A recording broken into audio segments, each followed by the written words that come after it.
Sujet pour vous, Olivier Dussopt, les retraites, ça n'est pas terminé.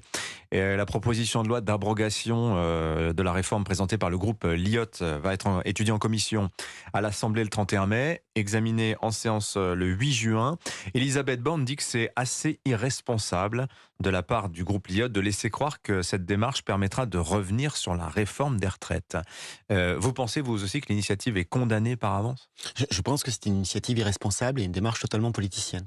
Personne ne peut croire, sinon ceux qui portent le texte, que l'inscription d'une proposition de loi comme celle-ci pourrait remettre en cause la réforme. D'abord, parce qu'il n'y a pas de majorité au Sénat pour cela, et je ne pense pas qu'il y ait de majorité à l'Assemblée. Donc vous pensez que le texte n'a aucune chance d'aboutir ? Et surtout, c'est un texte qui n'offre aucune solution. Parce que déposer une proposition de loi, c'est la liberté des parlementaires. Mais la liberté, ça va aussi avec la responsabilité. Quand on dépose une proposition de loi, dont l'impact sur les finances publiques, c'est une dépense de 15 milliards par an. C'est 15 milliards d'euros par an. Comment est-ce qu'on finance cela ? Est-ce qu'on laisse filer les déficits ? Est-ce qu'on creuse la dette ? Est-ce qu'on fait des économies ailleurs ? Il faut que le groupe LIOT et tous ceux qui veulent voter cette proposition de loi nous disent où on prend l'argent. Est-ce qu'on diminue le budget de l'école, le budget des armées, le budget de la sécurité ? Est-ce qu'on renonce à la transition écologique ? Ou alors est-ce qu'on va augmenter les cotisations payées par les Françaises et les Français ? Si on veut combler le déficit des retraites et donc garantir les retraites, sans réforme, puisque c'est ce qu'ils proposent, ça voudrait dire qu'en 2030, 2031, on demanderait entre 700 et 1000 euros de cotisations supplémentaires par an, en moyenne à tous les Français. Et vous prenez le temps quand même de nous détailler les conséquences possibles de l'aboutissement de ce texte. Vous n'écartez pas donc qu'il puisse être adopté le 8 juin prochain. Je ne crois pas que les Français souhaitent une telle augmentation de cotisations. Oui. Et je ne pense pas que qui que ce soit souhaite baisser les pensions, parce que c'est la dernière solution, c'est baisser les pensions. Vous savez, ils ont fait un tour de passe-passe pour présenter cette loi.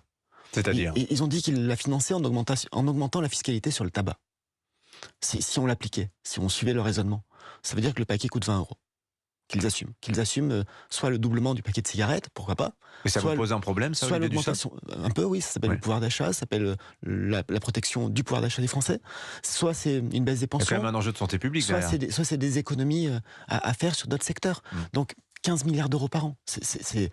La Première ministre a dit irresponsable. En tout cas, c'est totalement déraisonnable. Mais vous n'excluez pas, permettez-moi d'insister, Olivier Dussopt, la possibilité que ce texte trouve une majorité le 8 juin prochain. Par principe, quand une proposition de loi vient dans l'Assemblée, elle peut être adoptée. C'est le principe démocratique. Mais si ça passe, qu'est-ce qui se passe derrière ? Si ça passe, le texte devra partir au Sénat. Il n'y aura pas de majorité au Sénat pour l'adopter. Le Sénat a voté la réforme des retraites. Mais alors, quelle attitude quelle va être la stratégie du groupe Renaissance ? La réalité, c'est qu'avec ce type d'initiative posée par des parlementaires d'opposition, ça ne peut faire qu'une chose.